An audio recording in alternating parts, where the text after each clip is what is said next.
Sri Guru Charana Kamalebhyo Namaha.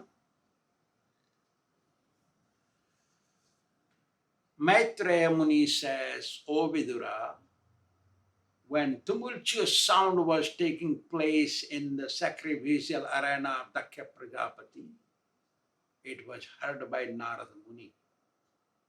And he went to Mount Kailas near Lord Shiva and told him how Dakṣa had insulted Sati, how she got offended and sacrificed herself, and how his followers were beaten by the demigods, which were brought out by Bhrigu Muni from fire sacrificial pit.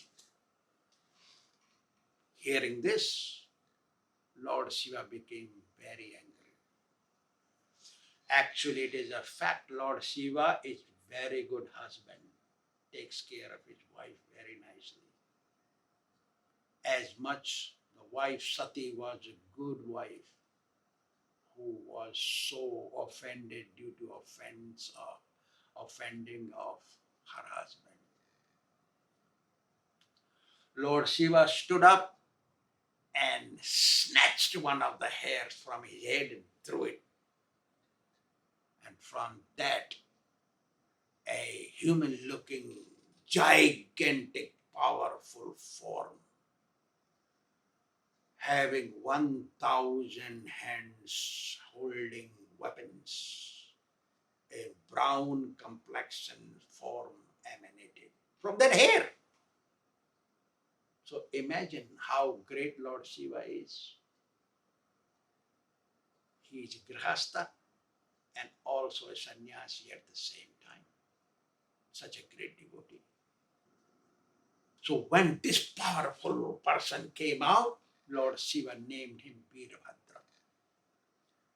Veerabhadra asked Lord Shiva what he has to do, why he is brought up here. Lord Shiva told him, you go to Dakṣa Prajapati's festival place and Yajna Kunda, sacrificial arena, and destroy it, including Dakṣa. Destroy. Dakṣa and his fire sacrifice is to be destroyed. That's what his order was. Straight words. He circumambulated Lord Shiva and proceeded. Lord Shiva sent many of his followers with Veerabhadra. They all had tridents, Trishula on their hands. When they were running swiftly, the dust blew from their feet, and raised to the sky, because they were very big, gigantic people. There was no wind, no whirlwind, no tornado, no hurricane, no earthquake. But dust was in the sky. It was northern direction. So the Brahmins who were sitting on the fire sacrifice, they saw the sun is becoming dark. It's all covered with dust. How come there is no wind? There is no wind blowing. How come this is happening? And cows, this is not the time for the cows to return from jungle to home. So thousands of cows come, then dust blows behind them. It's called Godhuli. Dust emanating from the hoofs of cows, very auspicious. Devotees take bath in that, they sit in that dust. They sit under that dust. Okay, Godhuli bath, like that.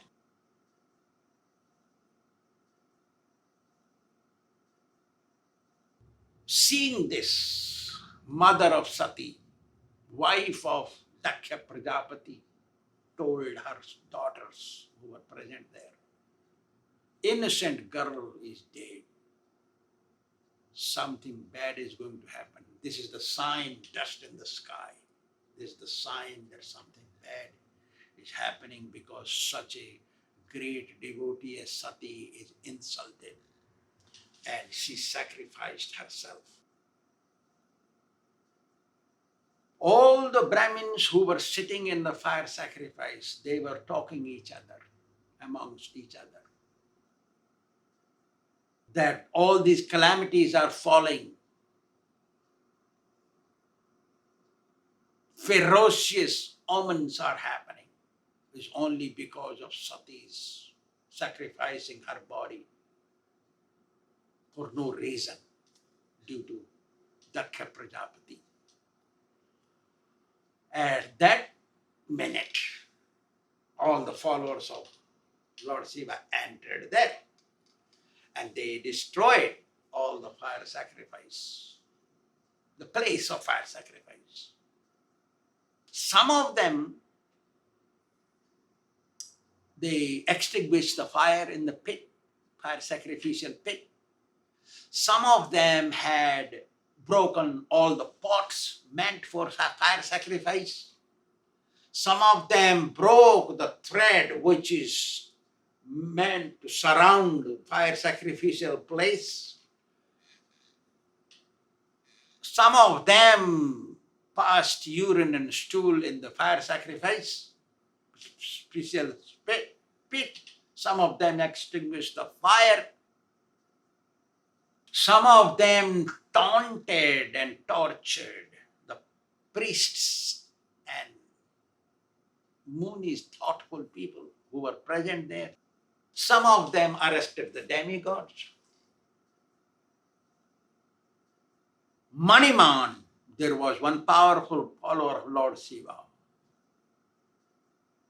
Maniman caught the Muni, Bhrigu Muni, who was who were throwing oblations in the fire sacrifice.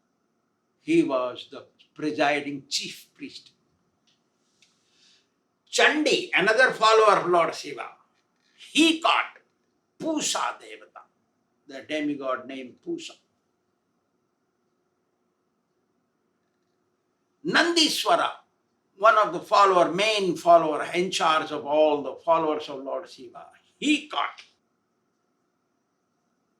Bhaga Devata, the demigod named Bhaga. Remaining other followers, they showered pebbles and stones in the sacrificial arena from upper sky. Some of them beat Brahmins who participated in the fire sacrifice. With this problem, they all ran from there. They all ran away.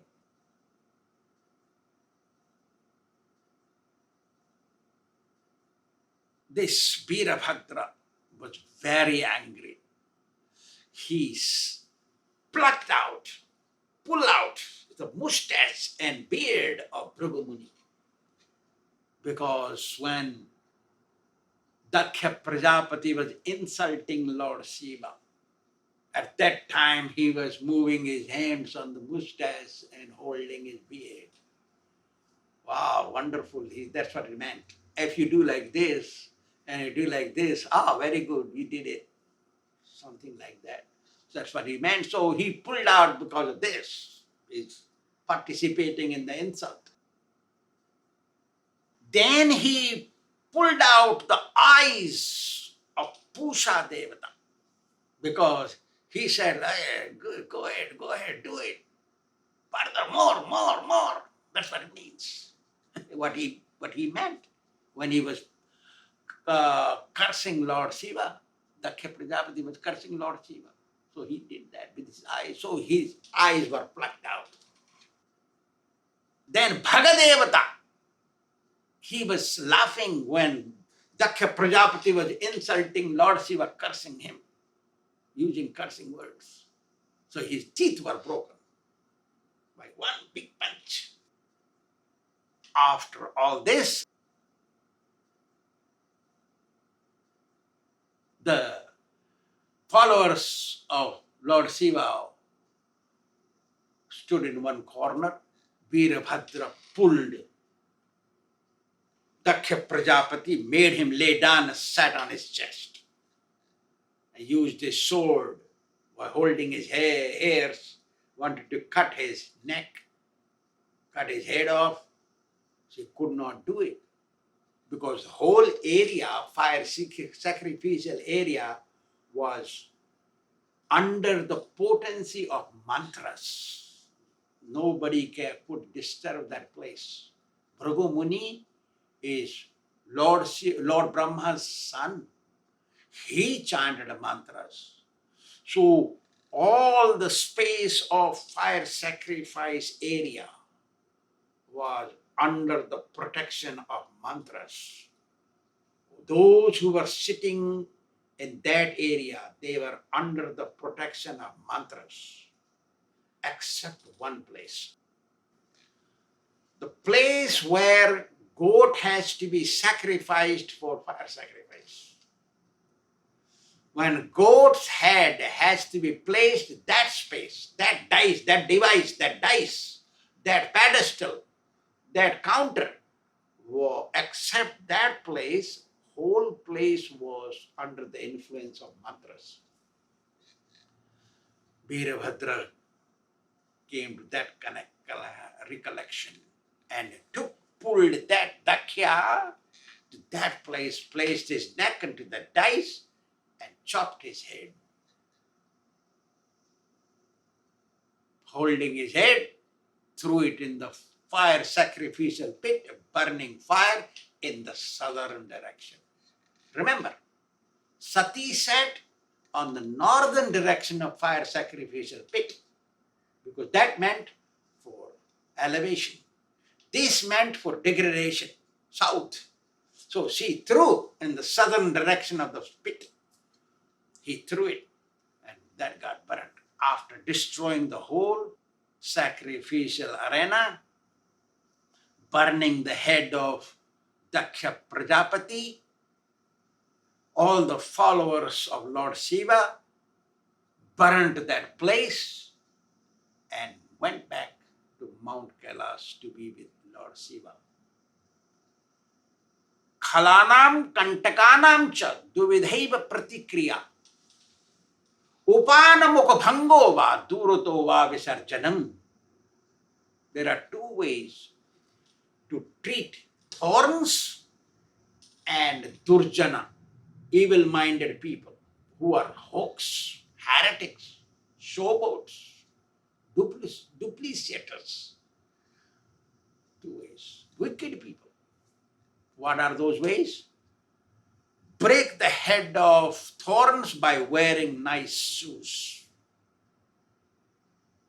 And leave the evil-minded people from a distance. Go away from that place. There are only two ways. So that's what had happened with the Dakṣa Prajapati's fire sacrifice. Thank you very much.